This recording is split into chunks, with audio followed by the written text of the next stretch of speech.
안녕하세요. 이진우입니다. 오늘 여러분들과 저에게는 공통점이 있는 것 같아요. 여러분들 모두 제가 보기에는 니체의 유혹에 빠져서 여기 오셨죠? 예. 오늘 여러분들과 함께 어떻게 보면 인류 역사상 가장 위험한 사상가라고 불리우는 니체의 철학을 알아보고 또 니체와 함께 또 때로는 니체를 거슬러서 역시 마찬가지로 가장 위험하고 신비롭고 문제로 가득 찬 우리의 삶을 성찰하는 모험의 길을 떠나보기로 하겠습니다. 여러분들, 철학은 보통 놀라움으로부터 시작한다고 이야기를 합니다.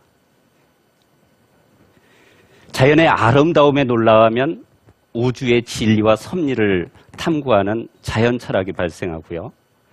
왜 우리가 살고 있는 이 세상에는 수많은 불의와 갈등과 폭력이 있는가 이렇게 놀라면 정의를 탐구하는 정치 철학이 발생합니다.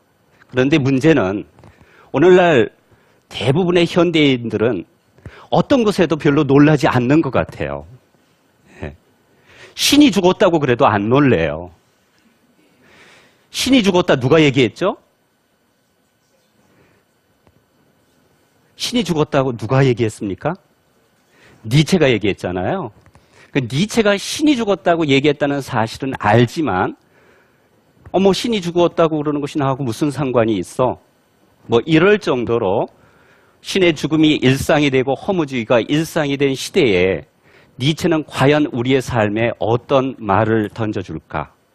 이것이 이번 제가 여러분들과 함께 7번의 고개를 넘어서 우리 삶을 성찰할 수 있는 그런 여행의 핵심적인 이정표라고 생각을 합니다.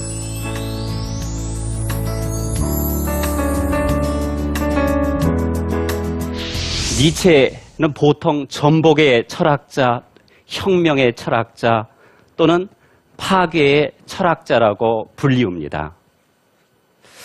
그런데 니체가 그렇게 많이 알려져 있고 그럼에도 불구하고 또 많은 사람들이 잘 읽지 않는 또 읽기는 어려운 그런 철학자임에도 불구하고 니체라는 이름을 들으면 저는 여전히 내일 모레가 환갑인데도 불구하고 가슴이 떨려요.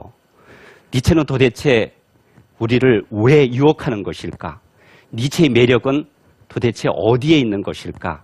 이렇게 곰곰이 생각해 봤더니 프리드리히 니체는 아주 요즘 심리학의 대가였던 것 같아요. 보통 왜냐하면 니체의 철학을 또한 심리 철학이라고 이야기도 합니다.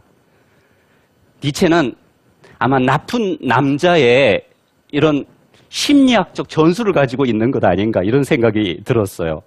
여러분들 이성을 사귈 때 너무 모범생이면 별로 매력 없잖아요. 그죠?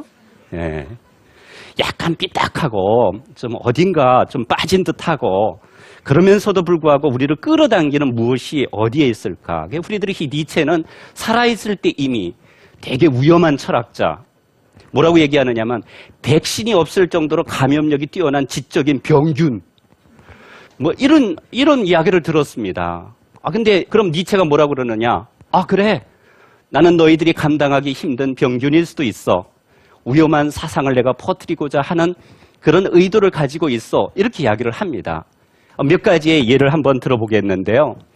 여러분들 아시는 것처럼 현대 정치 철학을 정취한 마키아벨리는 군주론으로 유명하죠. 다른 사람들이 전부 이성을 이야기할 때 마키아벨리는 권력을 이야기했습니다. 수단과 방법을 가리지 말고 너의 목적을 성취해라. 그러기 위해서는 여우가 되고 사자의 얼굴을 가져야 된다. 이렇게 이야기를 해서 마키아벨리는 한때 금서가 될 정도로 위험한 책을 썼거든요. 그런데 니체 뭐라고 얘기합니까? 나는 마키아벨리보다 훨씬 더 나쁜 악한 책 한 권을 쓰겠다. 이렇게 이야기를 합니다. 또 뭐라고 그러는지 아세요? 세상에는 너희들이 생각하고 진리, 진정한 세계 이런 것을 탐구할지 모르겠지만 진짜보다 가짜가 훨씬 더 많다. 진리보다 우상이 훨씬 더 많다. 이것이 내가 세계를 바라보는 나의 시선이고 사악한 시선이고 이것이 세계를 듣는 사악한 귀이다. 이렇게 이야기를 합니다. 그러면서 뭐라고 얘기하느냐면 나는 이렇게 망치를 들고 의문을 제기한다. 아니, 여러분들 망치 들고 철학하는 사람 봤어요?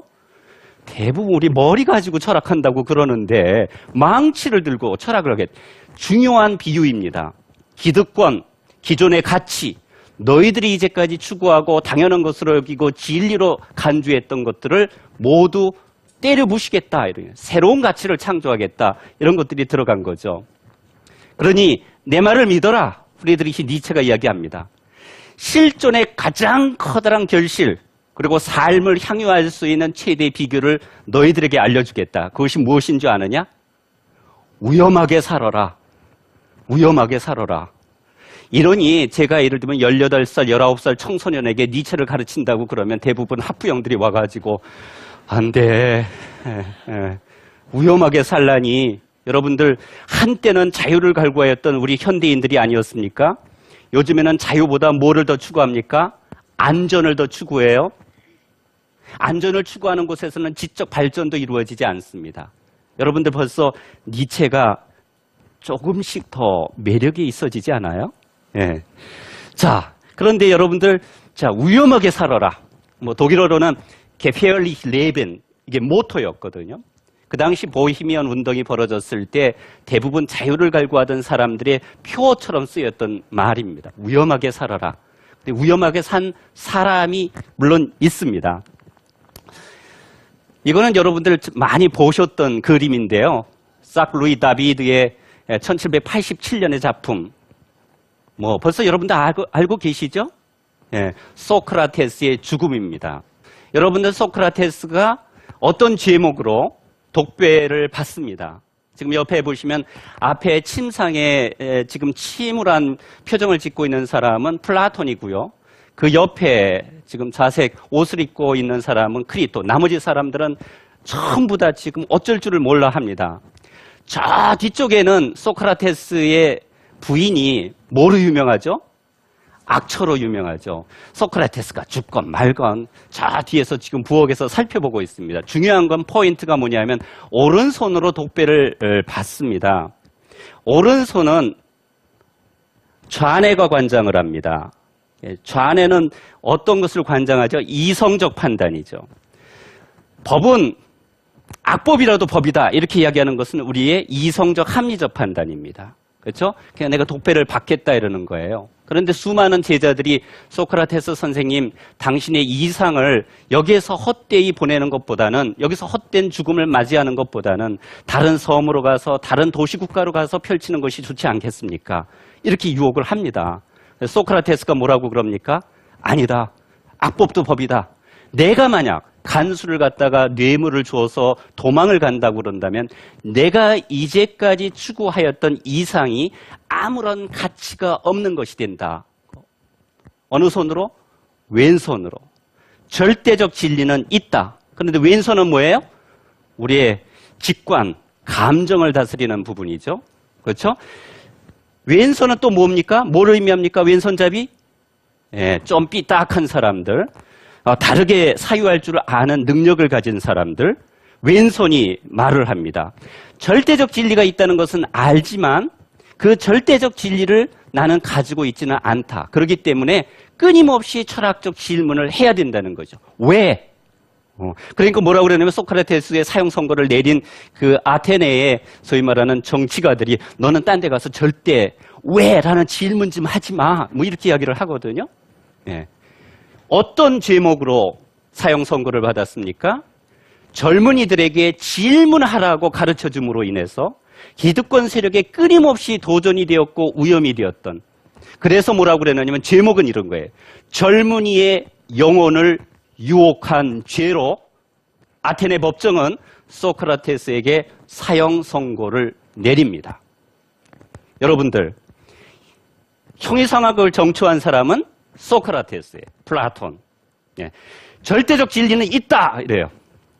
한 세기가 아니라 2000년이 지나고 난 다음에 서양 형이상학의 마지막 단계 프리드리히 니체라는 새로운 철학자가 등장을 해서 젊은이들을 유혹을 합니다.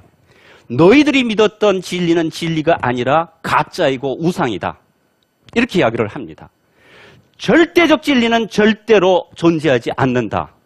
사실 가만히 듣고 보니까 절대 뭐 진짜 진정으로 이러면 별로 우리 믿음이 안 가죠.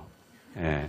그러니까 프리드리히 니체가 이야기하는 건 뭐냐면 고대 그리스의 형이상으로부터 시작을 해서 고대 그리스의 형이상학의 토대를 두고 있는 기독교적인 세계관은 절대적인 진리가 존재한다고 믿었는데 그것이 알고 보니 인간이 살아나기 위해서 만든 허구에 불과했다는 것을 폭로를 합니다.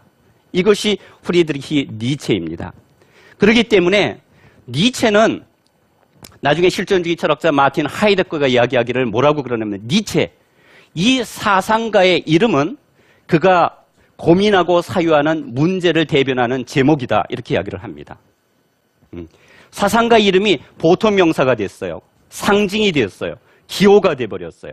그러니까 어떤 사람이 이것이 진리다 그러면 왜? 정말 그것이 진리야? 이렇게 질문을 던지고자 하는 사람이 프리드리히 니체입니다. 나는 이렇게 망치를 들고 의문을 제기한다. 니체는 도대체 우리를 왜 유혹하는 것일까? 목사의 아들로서 태어나서 나중에는 안티그리스도라는 저작을 쓰고 신은 죽었다고 선포를 합니다. 니체에게 있어서는 삶이 곧 사상이고 사상이 곧 삶이다. 신의 죽음이 일상이 되고 허무주의가 일상이 된 시대에 니체는 과연 우리의 삶에 어떤 말을 던져줄까?